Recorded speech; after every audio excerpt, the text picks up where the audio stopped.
دیکھیے صحیح مسلم کے اندر کتاب الایمان میں ایک حدیث ہے، حضرت ابو مسعود البدری رضی اللہ تعالی عنہ فرماتے ہیں کہ کنت اضرب غلاما لی بالصوت، کہتے ہیں کہ میں اپنے غلام کو کوڑا مار رہا تھا، میں اپنے غلام کو کوڑا مار رہا تھا، فسمعت صوتا من خلفی، تو میں اپنے پیچھے سے ایک آواز سنا، پیچھے سے ایک آواز سنا، اعلم اعلم ابا مسعود، وہ آواز کیا تھی؟ اے ابو مسعود خبردار ہو جاؤ، جان لو، یہ آواز آئی، یہ آواز آئی۔ تو کہتے ہیں فلم افہم الصوت من الغضب، میں اتنا غصہ تھا کہ غصے کی وجہ سے میں آواز سمجھ نہیں پا رہا تھا کہ کس کی آواز ہے، کس کی آواز ہے۔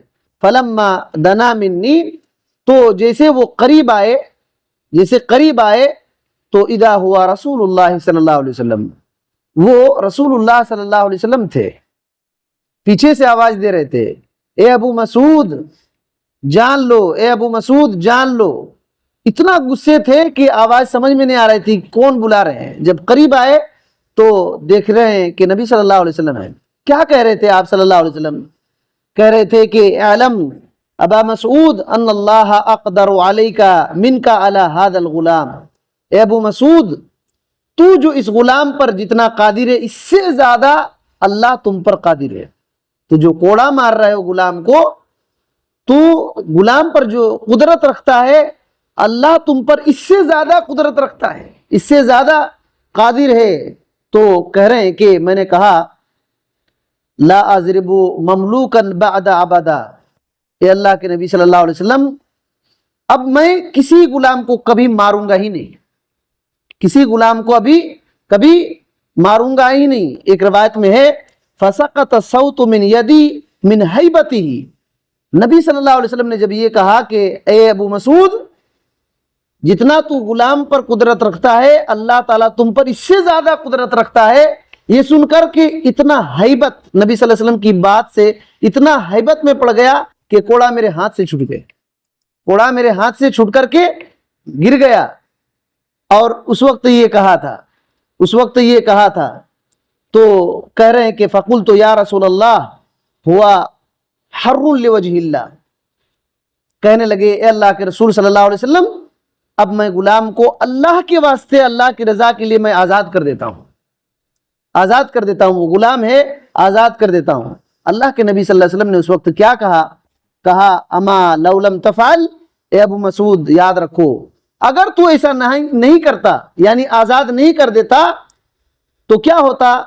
للفحت کا النار، تو آگ تجھ کو جھلسا دیتی، آگ تجھ کو جھلسا دیتی، جہنم کی آگ تجھ کو جھلسا دیتی، آ کر کے آگ تجھ کو چھو جاتی۔ اللہ کے نبی صلی اللہ علیہ وسلم نے اتنی بڑی بات کہی۔ اب سوچیے اس واقعے میں کیا تعلیم ہے، کیا تعلیم ہے؟ ایک تو یہ ہے کہ غلام بھی ہو تو اس پر ظلم نہیں کرنا، غلام ہو اس پر ظلم نہیں کرنا۔ آج کل غلام کا زمانہ لگ بھگ ختم ہو چکا ہے، نوکر چاکر ہم سے نیچے طبقے کے لوگ رہتے ہیں، کسی پر ظلم نہیں کرنا، کسی پر ظلم نہیں کرنا۔ ہم جتنا اپنے نیچے آدمی پر قدرت رکھتے ہیں، اللہ تعالیٰ بہت بڑا قادر ہے، اللہ تعالیٰ بہت بڑا قادر ہے۔ دوسری بات، صحابہ اکرام کی ہیبت دیکھیے جہنم سے، کہ کیا کہے کہ اللہ تعالیٰ تم پر اس سے زیادہ قدرت رکھتا ہے۔ اس بات کی ہیبت اور ڈر اتنا ہوا کہ ڈر سے کوڑا زمین پر گر جاتا ہے، ڈر سے کوڑا زمین پر گر جاتا ہے۔ اتنا ڈر، اتنا ڈر کہ کیا کہتے ہیں اب کبھی میں ماروں گا ہی نہیں کسی غلام کو، کبھی میں کسی غلام کو ماروں گا ہی نہیں۔ اور کتنا بات کہے کہ میں اللہ کے واسطے آزاد کر دیتا ہوں، اللہ کے واسطے آزاد کر دیتا ہوں۔ اور نبی صلی اللہ علیہ وسلم نے کیا کہا؟ اگر تو ایسا نہیں کرتا تو آگ تجھ کو جھلسا دیتی، آگ تجھ کو جھلسا دیتی۔ اور ایک بہت اہم بات معلوم ہوتی ہے کہ غصہ، غضب، غصہ اتنا خطرناک ہے کہ بات کے سمجھنے میں رکاوٹ پیدا ہوتی ہے۔ حضرت ابو مسعود رضی اللہ تعالیٰ نے کیا کہا کہ میں اتنا غصے میں تھا کہ مجھ کو آواز سمجھ میں نہیں آ رہی تھی، تو یاد رکھیے اکثر غصے میں ہوتا ہے، آپے سے جب باہر بندہ ہو جاتا ہے تو صحیح بات بھی سمجھ میں نہیں آتی ہے، اس کو صحیح بات بھی سمجھ میں نہیں آتی ہے، اور جب غصہ انسان ہوتا ہے تو شیطان کا بہت سخت حملہ ہوتا ہے، شیطان کا بہت سخت حملہ ہوتا ہے۔ اسی وجہ سے جب بندہ کو غصہ آ گیا، کھڑا ہے تو بیٹھ جانا چاہیے، کھڑا ہے تو بیٹھ جانا چاہیے، نبوی تعلیم ہے۔ اگر بیٹھا ہے تو لیٹ جانا چاہیے، یا تو وضو بنا لینا چاہیے، اس سے غصہ ختم ہو جاتا ہے، اس سے غصہ ختم ہو جاتا ہے۔ غصے میں کوئی یہاں تک کہ جو قاضی القضات ہوتے ہیں اور انصاف کرنے والے حاکم وغیرہ ہوتے ہیں، غصے کی حالت میں فیصلہ کرنے کے لیے منع کیا گیا ہے کہ غصے کی حالت میں فیصلہ نہیں کرنا چاہیے۔ تو غصہ بہت خطرناک ہے، یہاں تک کہ غصے سے قتل بھی ہو جاتا ہے، غصے سے قتل بھی ہو جاتا ہے۔ اور بہت اہم بات یہ معلوم ہوتی ہے کہ دیکھیے کہ اسلام کتنی بہترین تعلیم دیتا ہے کہ ظلم سے روکتا ہے، چاہے غلام ہی کیوں نہ ہو، غلام ہی کیوں نہ ہو، یہ اسلام ہی کے اندر ایسی بات ہے۔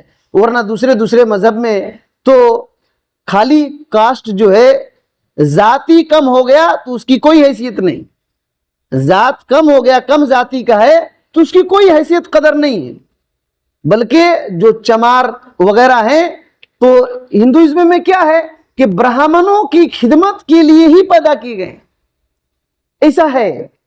ہمارا اسلام ایسا نہیں، تقوی کی بنیاد پر اللہ کے نزدیک مقام بلند ہوتا ہے، چاہے کالا غلام ہی کیوں نہ ہو، کالا غلام ہی کیوں نہ ہو۔ یہ بات ہمارے اسلام میں اتنی خوبصورتی پیغام اور تعلیم ہے، پیغام اور تعلیم ہے۔ اسی وجہ سے ہم کو اللہ کا شکریہ ادا کرنا چاہیے کہ ایسا دین ہم کو دیا، اور ایسے پیغمبر کی تعلیم ہمارے پاس ہے۔